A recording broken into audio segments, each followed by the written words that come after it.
어떤 부분인지 이어서 해주시죠. 알겠습니다. 20분입니까? 20분. 10분. 10분. 이거 너무하다. 자, 15분 안 일단 해요.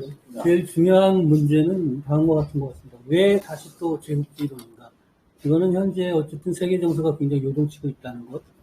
따라서 이를 통해서 이에 어떤 근본적 원인을 규명하고 그러한 세계적 영향으로부터 내국적 관계를 검토함으로써 자국의 어떤 실천적 전략을 모색하기 위한 이론적 근거를 찾기 위한 하나의 방편을 하는 것이 있을 것 같고요. 다른 한편으로는 사실 레닌 제국주의론의 권위를 정치적으로 활용해서 반제전선, 말하자면 이거는 반제라고 표현되지만 반미로 딱 표현될 수 있겠죠. 이 반제전선을 구축하기 위한 실천적 활동의 이론적 근거로 상동하는 것 같습니다. 이러한 입장에서는 레닌의 5대 표지론과 대리전, 이런 부분 또는 제3차 세계대전, 이런 데에 있어서의 기본적 시각들, 관점들을 가지고 있는 것 같습니다. 그럼 이러한 것들이 실제 벌어지는 현상 때문에 지금 나타나고 있잖아요. 일단 제일 중요한 문제는 지금 벌어지는 이 국제정사의 현상적 형태와 그 근본적 원인이 무엇인가에 대해서 제 입장은 다음 것 같습니다. 중요한 문제는 이제 러우 전쟁과 이스라엘 가자 전쟁이 이제 계속되고 있고, 이게 여타 지역의 군사적 정적 충돌의 연쇄적 반응으로 격화될 것인가. 이 연결된 위기는 결국 한반도 대만 센카쿠 해역 분쟁에 있을 때 운명을 결정짓기 때문에 우리로서도 굉장히 중요한 문제인 것 같습니다.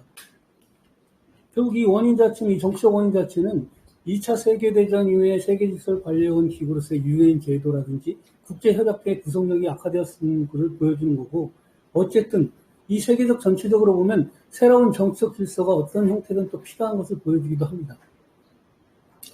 그렇다면 실제 정치상의 이러한 변화 자체를 가능하게 만든 원인 자체는 무엇이냐 하면, 제가 볼 때는 어쨌든 이게 세계 자본주의적 경제 질서의 변화인데, 생산력에 있어의 불균등 발전, 각계에 있어의 불균등 발전과 또한 후발 선진국에 있어의 압축적 발전, 그 다음에 기간 동안 진행되었던 어떤 신자유주의 정책의 파산, 신자유주의 정책을 통해서 실질적으로 미국 자체는 산업이 공동화되었고, 오늘날 어떤 계급투쟁, 미국 내에서의 계급투쟁에 있어서 격화 자체를 가져오게 된 또 하나의 원인이라고 생각하기 때문에, 근데 그러한 신자유주의를 통해서 실제로 중국 자본은 성장을 했고, 중국의 국가적 힘은 성장을 했고, 막강한 경쟁자가 됐죠. 기존의 일본이나 또는 지금의 한국처럼 미국에 있어서의 질서 내에서의 제한되는 정도를 넘어서는 하나의 스스로 경쟁자를 하나 키우게 된 것 같습니다.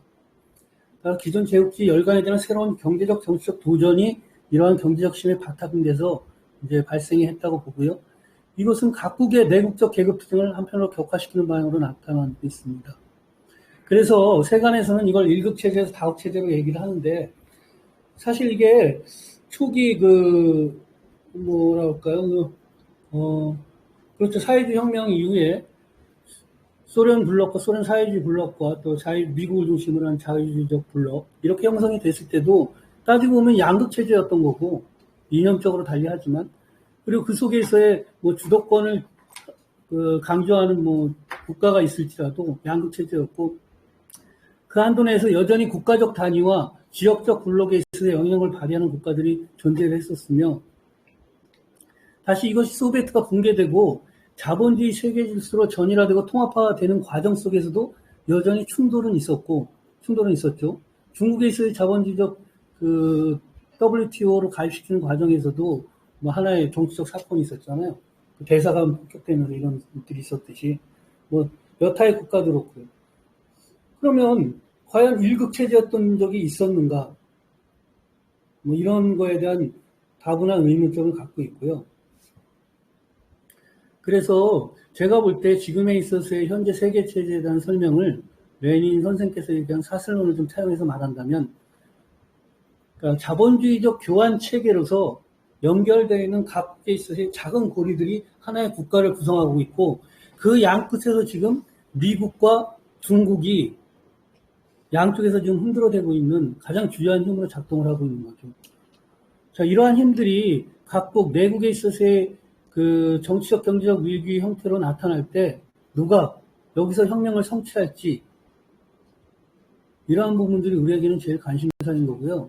우리 자체는 사실 제국주의론적인 측면에서 세계 체제를 분석하는 것도 필요하지만 다른 한편으로 오늘날의 한국의 계급 투쟁은 어떠하며 계급적인 처지는 어떠하고 또 한국의 어떤 자본주의적 현재 단계는 어떠한가 이런 부분에 대한 또 같이 고민하는 것들이 필요할 듯합니다. 물론 여기엔 이론적 쟁점이 있습니다. 그러니까 세계 체제를 단일한 자본주의 대한 경제 체제로 볼 건가, 뭐 세계 체제론, 뭐 국제분업론 같은 거죠. 또는 단일한 경제 체제의 포섭 속에서도 국가 단위의 정치적 경제적 대립, 그 모순적 통일체로 파악하기에 대한 그 자기 입장이 좀 있어야 될 것 같고요. 그래서 전반적인 이러한 검토 속에서 제 결론은 물론 이건 실증적 이론적 검토를 거쳐야 하지만 현재의 세계사적 보편성은 현존한 사회주의 국가의 자본주의적 요소 도입과 그에 따른 계급 모순의 격화, 반대로 발전한 자본주의 국가의 한계, 이건 뭐 앞서 신재결 동께서 얘기하신 레닌이 말씀하신 세 가지 뭐 역사적 단계 부분은 참조하시면 될 것 같고요. 또한 이를 통한 그 사회주의적 물척도대 형성 및 계급 투쟁의 격화로 특정지을 수 있습니다.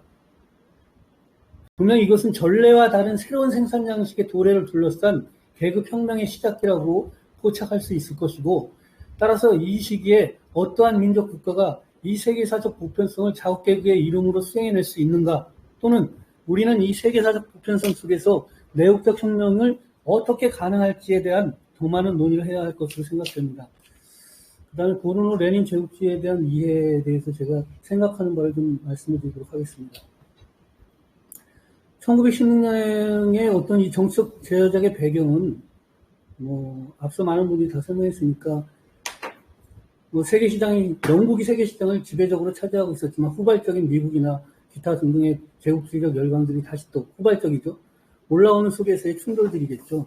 그걸 통해서 이제 빈번한 식민지 지배를 들어서 빈번한 무력 충돌이 발생을 했고 세계전쟁은 임박한 파국처럼 다가오던 그러한 때에 카우츠키의 배신적 입장과 제인토의 파상, 거기에 대한 정치적 저작으로서 작성이 된 거로 생각합니다.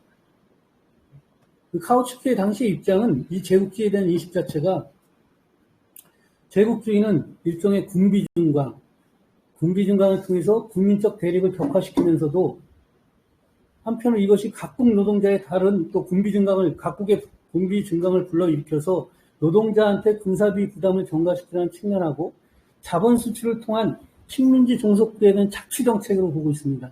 그러니까 이것 자체는 한쪽 내국적으로는 군국주의라고 얘기를 하는 것이고 반면으로 타국에 대해서는 제국주의, 뭐 금융자본으로서의 제국주의 이 면을 두 가지를 얘기를 하고 있는 겁니다.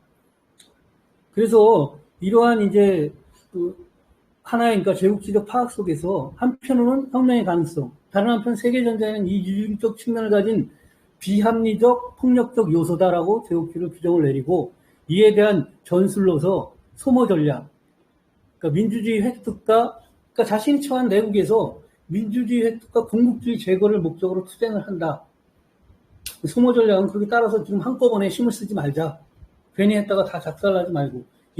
앞서 말씀을 드린 거는 뭐 전체적인 사항들 자체나 주장되는 바들을 간략하게나마 제 입장에서 정리한 내용들을 말씀드렸고, 그 다음에 가장 이제 그 핵심과 텍스트로 되는 제국주의론에 대한 간단한 왜 그 정치적 저작이 배경은 뭐 카우츠키로에 있어서의 기회주의적 입장에 대한 어떤 혁명적 입장으로서의 특히 세계전쟁과 계급지배 확대전쟁에 대한 이 기회를 혁명의 가능성을 일어난 레닌의 제국주의로 표현을 했고요.